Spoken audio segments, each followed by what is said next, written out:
4, 3, 2, 1. Hello. Welcome back to the Have We Made It Yet podcast. You know what? It's episode 81. It's a new year. It's 2024. It's a new series as well. First episode of series 4. Hello. My name is Josh Young, and I'm one of your co-hosts. Clearly, it's been a while.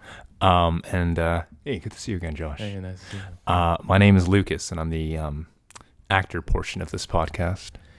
Yes, he is. And you know what? We're back at it again. This may seem more familiar than our usual setup, but it is June. That might have been too loud. It is June 2024. Last time we recorded episode 80, it was November of 2023. So let's just say some stuff has happened. A lot of stuff has happened. Yeah, a lot of, this guy, he's a totally new man. New man. What can I say? What's different? Well, got one of these things. There you go. And when I say that, I meant a manicure. No, I got married. Yeah. I got married. Yeah. Yeah. And this gracious fellow here. Yeah, was, I did not get married. This gracious fellow was an amazing MC for my wedding. So yes, it was an honor. It was an honor. Thank you, sir. Ooh, Thank sorry. you. Appreciate it. No problem. It was the honor of co-hosting your wedding, and let's just also say a little preview. The Have We Made It Yet podcast also made a little appearance during the wedding as well. Oh, a little surprise appearance. Can't wait to show some footage of that because, yes, were you in on it? I was in on it a little bit. From the ground up, and nice. I think we pulled it off. It was incredible. Yeah, it was good. Yeah. Stay tuned. That's just a little teaser of that. But yes, we are back. We're back at it, and it's for those of you who don't remember what this is. It's two creatives, comedian, actor, that are talking about the process of making it. Yes, whatever sir. That means making it. And we started this podcast January of 2020. So it's been 4 years, 4.5 years. And we're now in series 4 because series 3 was way too long. So we thought we got to start fresh. We got to rebrand it. And we're going to go with season 4 moving forward from episode 81 onwards. And we're going to come back with more frequent episodes. So. Yes, sir. Yes. And at the top of all of our podcasts, what we usually do is we do a little preamble, but we also ask each other that question: have you made it yet? Because it's the Have We Made It Yet podcast. And it's going to be a little different this time, though. We're going to do 10-minute segments throughout the podcast. So what we're going to do is I will ask Lucas, have you made it yet? Mm-hmm. Or he's going to give his full update. It's been 7 months, so it's been a while. So we'll run through that for a 10-minute segment, and then we'll go to my updates for 10 minutes. Yes, sir. And then we'll see if we have some extra time to talk about more stuff. But all right, Lucas. Thank you. You're up. Lucas. Yes, thank you. Have you made it yet? Great question, Josh. Mm-hmm. Just honestly seeing the Larry O'Brien out like that right now, it's incredible. Yeah. A little secret here. Currently, the Boston Celtics have won the NBA championship over the Dallas Stars. 4-1. Mavericks. The Dallas Stars. The Dallas Mavericks leading the series 4-1. Jason Tatum scoring 22.2 points per game. Okay, I don't know. This is quickly turning into a post-game broadcast. Yes, which is not a bad idea because athletes aspirational. But thank you for asking me that, Josh. Appreciate that. Sorry, excuse me. Clearly, no, I have not made it yet, but I do feel just overall life is getting a bit more stabilized. It's been a hectic time with recovery, with my leg, among other things, but also just meeting milestones in life that to be honest, I never really thought I would actually meet them. Oh, really? Yeah, Which ones? like one of them, like getting married. Wow. And it's not due to like lack of not wanting to, but I just never really think that I was. It's gonna sound so lame, but like never thought that I was like maybe like marriage material, the kind of stuff or anything like that. And it's not to like fish compliment. No. But it's like it's just my negative self-talk that's always like badgering on me. But got to do that in Mexico with some of my best friends. Thanks for being there. I appreciate it. Happy to be there. Happy to be there. Mm-hmm. But honestly, it was legit like the best summer camp of my life because everywhere that we turned, we had about, we had about 100 people there. Yeah. And just everywhere you turned, it was a new familiar face. And it was always just playing catch up with people that, that you love. And there was one part during the whole reception that I'm just like, not to be all cheesy and everything like that, but Heaven is a Place on Earth was playing. Whoa. And I'm like, oh shit, I really do wonder if you are religious or if you want to believe that, like, it's rare that you ever have all your closest friends and family all in one room all together, and everywhere you turn is a loving and accepting face. And I imagine that when whoever came up with the concept of heaven, they were probably thinking of that, like ones that have already passed on, ones that are still there, everyone all together. So it was really special. And again, it will be a once in a lifetime moment, but I'll hold on to that for the rest of my life. But in terms of just passing through milestones and getting things done and landing on a good job that has now afforded me benefits, I do feel a bit more stabilized. And on top of it all, I have a film premiering at the Rio Theater. Yes, you do. Yes, you do. Exciting. Yeah. And it's all due, and I really do want the director one day on our show, so we'll get him on. Logan. Perfect. But he was one of the guys that I texted actually once I broke my leg. Aside from like Vanessa, I just told him, I'm so sorry, I can't be in your film anymore. I broke my leg and I'm going into surgery right now. He texted. Right? Wait. No joke. Really? Didn't you have your surgery like within a day, or like it was immediate? So the accident happened at like around 10 p.m. and I was rushed into the hospital and I had my leg reset at like midnight.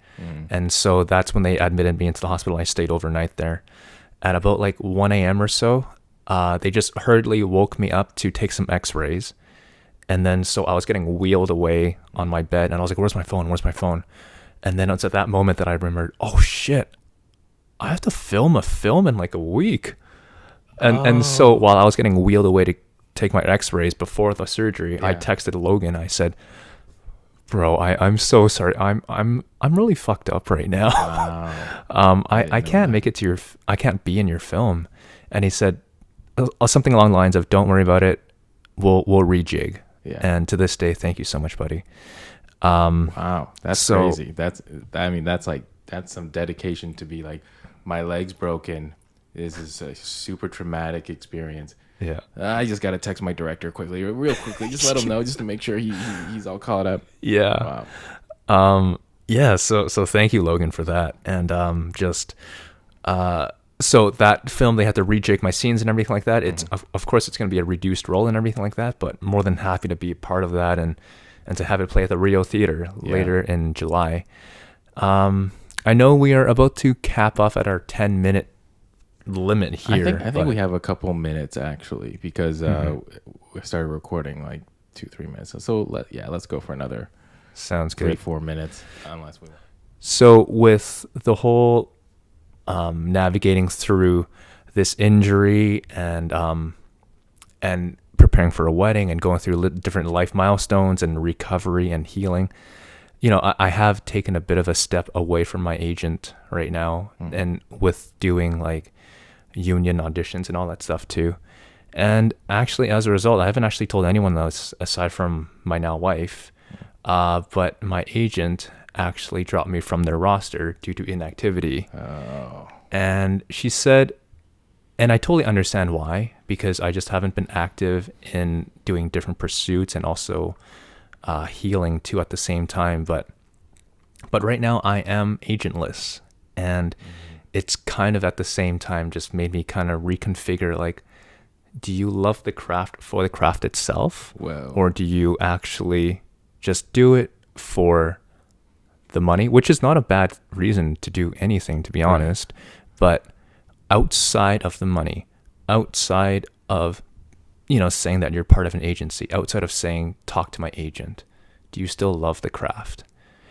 And it's really, I haven't arrived at a full answer yet. whoa. But at the same time, I still have these different milestones that I am still going towards.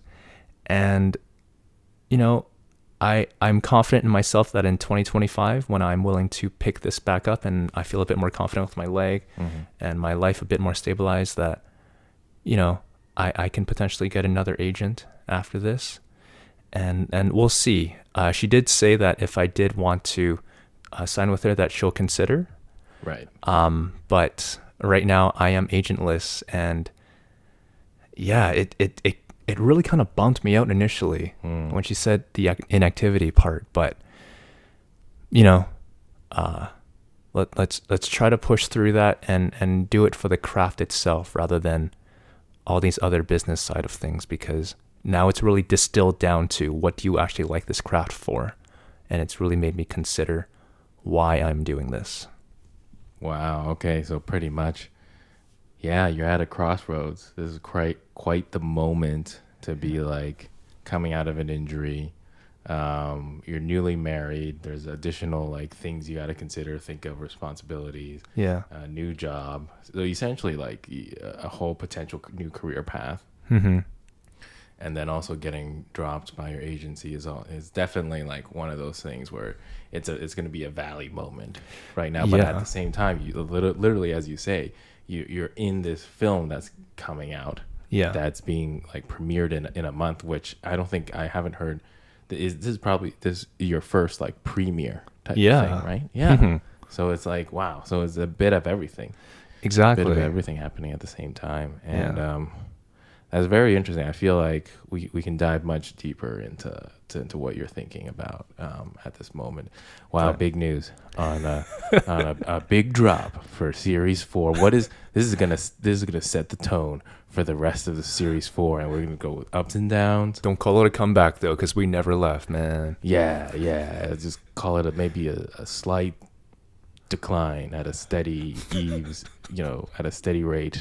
Just pumping the brakes a tiny bit. But, oh wow! I think holy shit. Let's come back in the second segment and dive a little deeper. I think we should. Okay. All right. Let's. Big news. Oh, thanks, man. All right, we'll go into segment 2. All right. Pausing. Yeah. So I mean, now that you heard a little bit more about me in this brief absence, Josh, Mr. Josh Young, have you made it yet?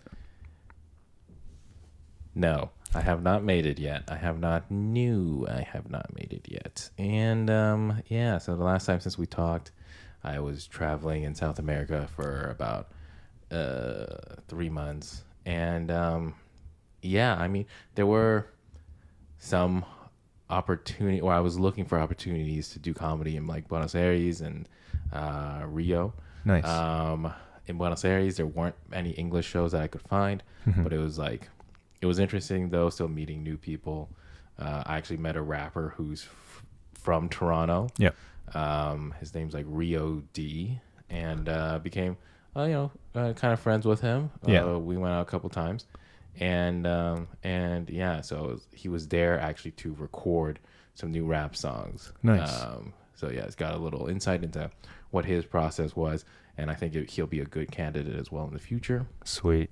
To come onto the podcast so we can interview him. So I met that guy, which kind of like artistically related. And then in Rio, I reached out to there's a big expat community in Rio. Yeah. English expat community, or global expat community. And so they do have an English comedy scene there. It's usually just like on a few spots. I think they had I forgot exactly what the venue was called, but I think it was. I went to one show. Yeah. It was at a venue where samba was created. It's a Oh, the very dance. small club. Oh, But they managed to just put on a show. It was right after Carnival, actually, nice. because even the weeks leading up to Carnival and during Carnival, it's Yeah. usually the city's just packed with people with a lot of different blockos or block parties. Sweet. So there's not much time for anything else, any other kind of like events. Yeah. It's just Carnival. So yeah, everybody was just more focused on that. So there weren't any comedy shows. Right. It was only until like a week after the end of Carnival that they started putting on more shows. But yeah, unfortunately, like I wasn't able to get on that one show, but I was able to go and kind of support the comedians, see what the locals were doing and stuff. And Nice. it was good. It was fun. I got to hang out with some of them afterwards. Yeah. And yeah, in the future, if I go back, I'll definitely try to reach out again and try to do Is that what they're spot or called? something. Blocos?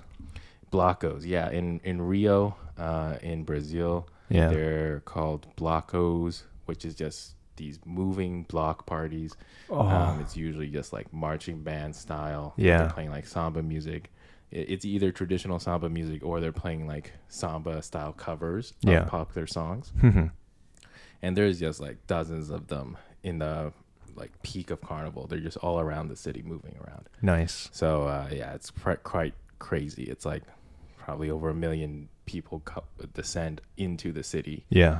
And they're just constantly on the streets. It's yeah, it's definitely very interesting. I'd recommend Oh, man. anybody go try Carnival one time because it's also quite hectic. Like they go from morning to night. You could even go well into the next morning.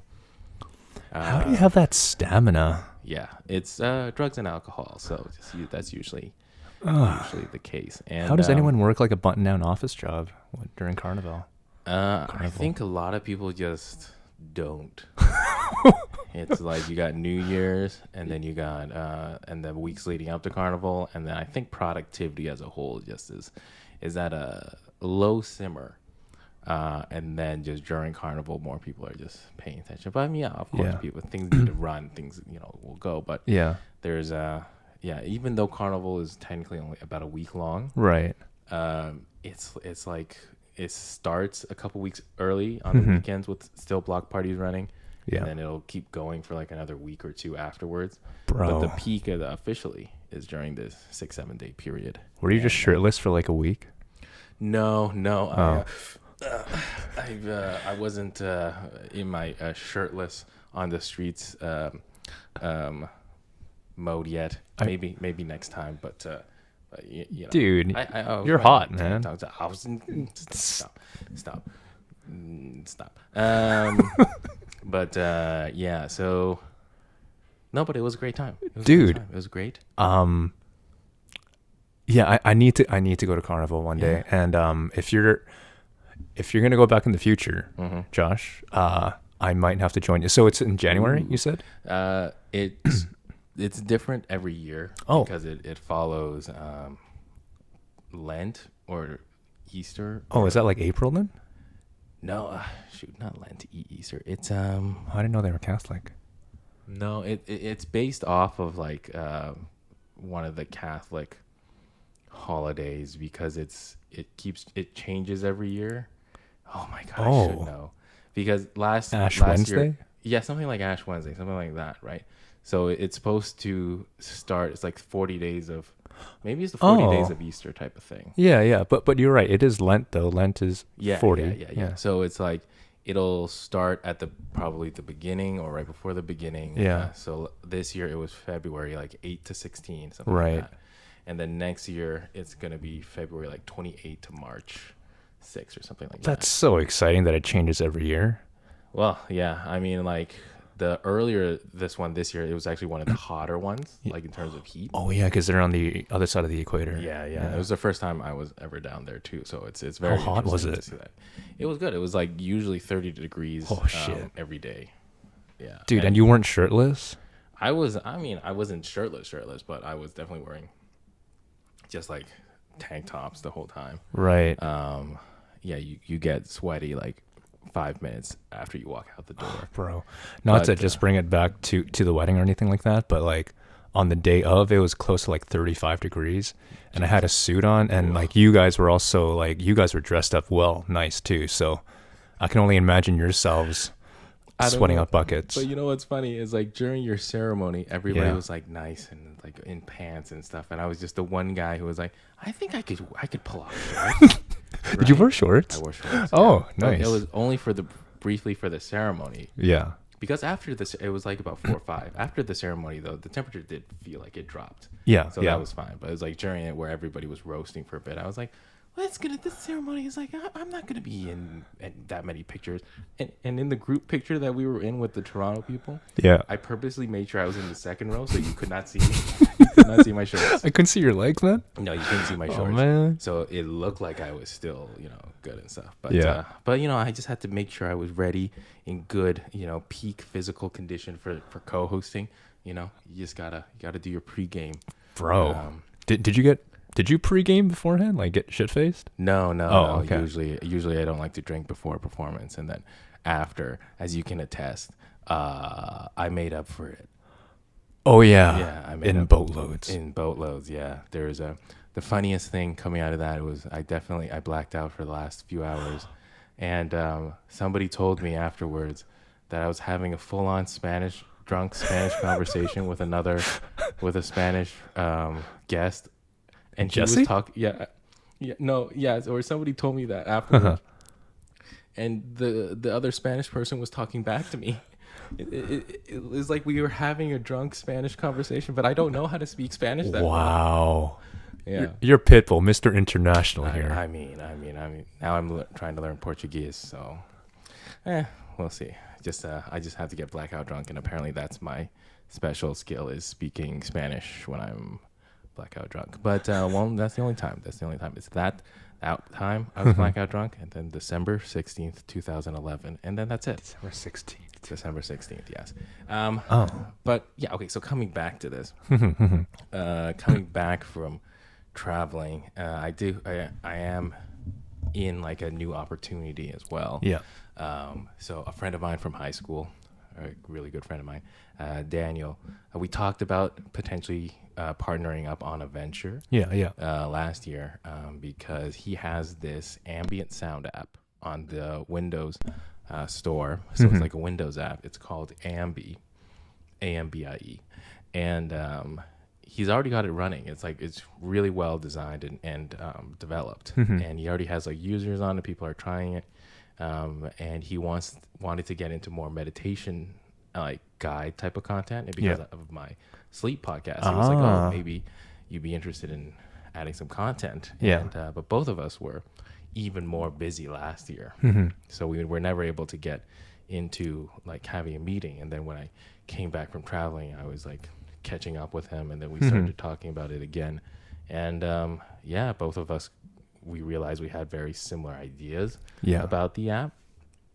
And so it was like, okay, cool. Like, what if we just worked on it together? So so now I'm part of working with him to build out the app more, develop more features on it, put more content on it. And so this will be something that I can kind of, and I like, because I'll be kind of part of the project moving forward. Like I'll feel like I have an ownership element of it. No doubt. And I feel like that's something that will help me with, like, I don't know, I feel like that's a good way of like motivating to get more into kind of the tech space.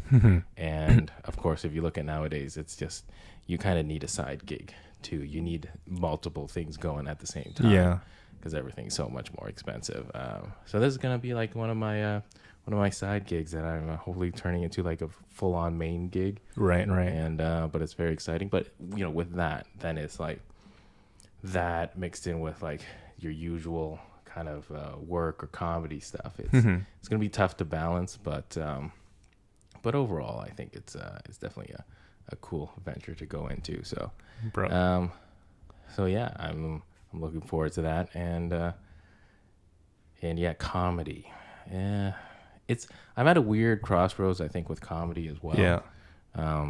Just because, like, I feel like with a lot of things going on, it is hard to be in the comedy mindset. You know, when you're thinking or worrying about other things, just being like, am I funny? Do I feel funny to go on stage and stuff? Yeah. But I would like to, once I'm in Vancouver now, but I'm gonna head back to Toronto after this visit, and I'll definitely be trying to book more shows, do more open mics and stuff, and hopefully get back to it a little bit more, Bro. And then of course we're continue doing this podcast, so we're gonna get back on that horse.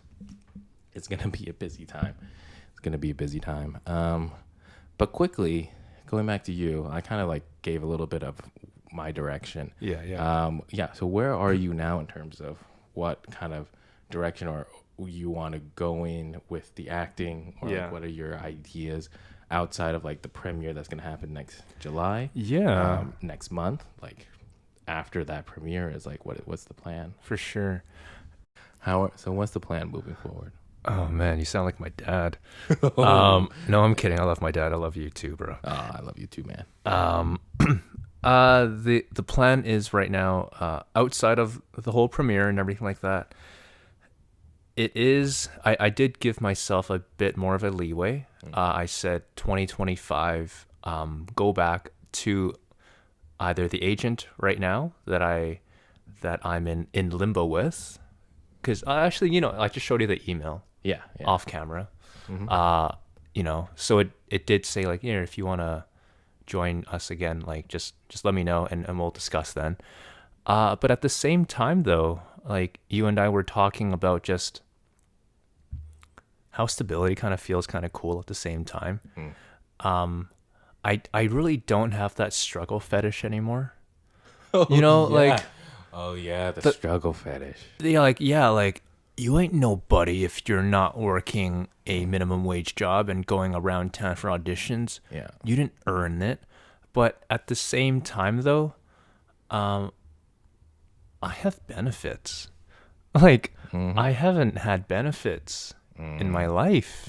And not to sound like too boomer-esque or anything like that, but you know, part of our me and my wife's now next chapter is you know, trying to buy a place and everything like that.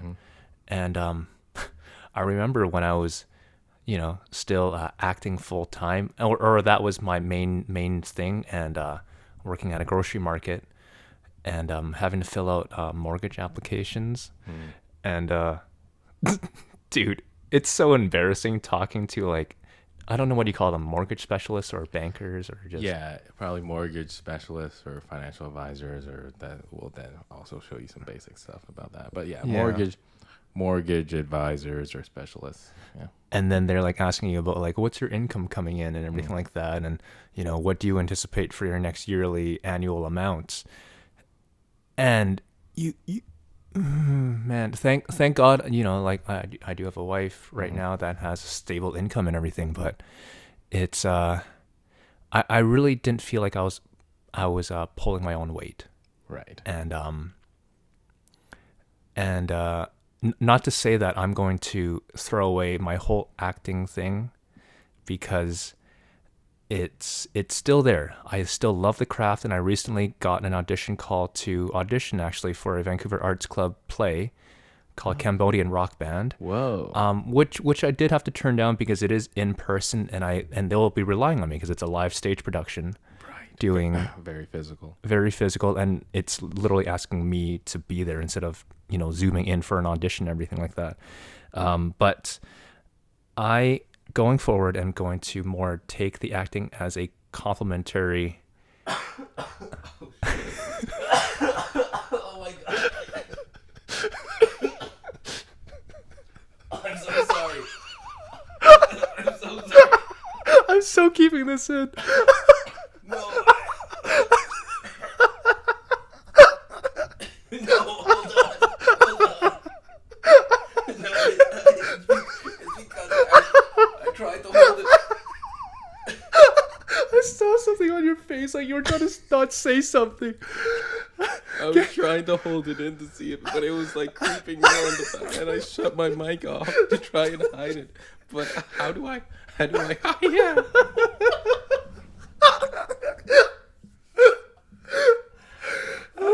do I hide a cough on half the screen? Yeah, I can't just do this in the middle. I can't just do that in the middle. Oh my god! In the middle of your heartfelt. Oh god, Josh, I needed that just because, like, who cares? This is so silly. No. You sound like Ray Charles, man. It's still stuck in there. No, okay. No, that's not. No, it's very. It is No, very. fuck this. No, it's important. So, we haven't broken. This has never happened. We never. This doesn't happen because we're never doing this in person. It's always just on the screen. So Yeah. like, if we were doing this through Zoom, I could just. Yeah. I could just mute my mic. I could do my off screen, but like you're still talking. Maybe somebody will notice, but Yeah. I for a second there, I didn't think I could. I thought I could. Oh god, I'm sweating. I'm literally crying, man. Oh my god. Okay. Okay. I'm gonna mute my mic. Oh my god. Okay. Let's center ourselves. Oh my god. So Cambodian rock band. Yeah. Fuck. Acting will now just be a part of my life as opposed to the whole aspect of my life. Blah blah blah blah. I think dude, no, just ride this wave. This wave is so much better. Yeah. I missed you, Yeah. and I'm not just saying this because we're on the podcast, but yeah. bro, missed you, man. I miss you too. 4.5 years of trying to do a podcast. We put out one episode in technically a 1 year period, but we're coming back. We're baby. gonna be even better than ever. And yeah, because the vibe is there, the chemistry is there. We got good podcasting. Yeah. Mojo, I guess. I just gotta cough it at a different time. But okay, in all seriousness, it's a very pivotal moment in your making it journey. Yeah. I'm excited to see what happens because it's very exciting to see that you're going to a premiere for a film in Vancouver at the Rio Theater. At the Rio. At the Rio Theater. So that's like your first premiere, and then just from there, maybe you get another, like, who knows, maybe a small opportunity between now and then 2025 you come back, bigger, better, stronger and stuff. And can't wait, man. Yeah, and man. you'll be along for the ride, man. Absolutely. Let me know. This podcast has been going for 4.5 years, up and down here and there, but we're still going strong. Yeah. And we'll keep going until maybe my wedding, and then when we have kids, and then we'll just until either of us, whichever the first one of us to go is. Knock on wood. Yeah. I'm being dramatic, but we're not immortal. This isn't gonna keep going unless we pass it. This is what we do. You have a kid. Yeah. And then I have a kid. Okay. And then we force them to continue this podcast after we are long gone. So if anything, this will be our legacy. This podcast will be our legacy until. You know what though? I have never had this much stuff online ever. Huh. So like literally when in 2055. Sorry, no, 2555. Yeah. When Saturn eventually, there's a colony there, and our satellites have reached there. Yeah. They'll finally see like maybe episode 4. Yeah. They'll be like, as a spacefaring, as human civilization has left the Earth because we've destroyed it through our catastrophic, climate policy. The podcast will change to a colony of humanity on a spaceship, leaving the solar system to find life, and then they'll just be asking each other, "Hey, 2,555 Lucas, have we made it yet?" And it's like, "No, 2,555 Josh, no, we haven't, and it's not looking good. The water filter broke down. We're all drinking pee." So it's basically, this is what the podcast will be. You just gotta adapt. Have you seen Cloud Atlas? I have. Yeah. You know, that little waitress robot girl. Yeah. That becomes a religion. Yeah. No, dude, are we demigods? We're gonna be religious figures. That's what's it gonna be. They're gonna be at the beginning. They're gonna ask each other, "Have you made it yet? Have we made it yet?" And then, yeah, man. Because philosophically, when it all comes down to it, okay, I think we're definitely. What are our handles? Third segment. We should. Yeah, we're gonna cut this segment. Not cut this segment. But we're gonna end it here. Thank you for listening to a. This is our most chaotic episode. I think it's gonna lead. We're gonna take this energy and run with it with series 4. Fuck yeah! And but yeah, so my handles are at Josh Young Comedy, and also if you want to listen to some ambient sound and you own a Windows PC, download the Ambi app off of the Windows Store and see if you get those ambient sounds, mix and matching, and give it a try. Definitely do that. You can find me on Instagram, basically, at Lucas John Ing. Just 2 letters on that last name, NG. If you like what you see and hear, come follow us at HWMIY Podcast on Instagram. And also, Have We Made It Yet? Podcast on YouTube. Yes. Or wherever you listen to your podcast. Exactly. And the Sleep with Josh podcast is still out and still out there. 70-something episodes for you to watch and listen. Wow. To listen. And we are coming back. I've been saying it for almost a year and a half, but we are coming back. I'm gonna come back. I'm gonna come back and sleep with all of you. Love you, bro. Let's do this again soon. Yeah. Okay. All right. Peace. Bye.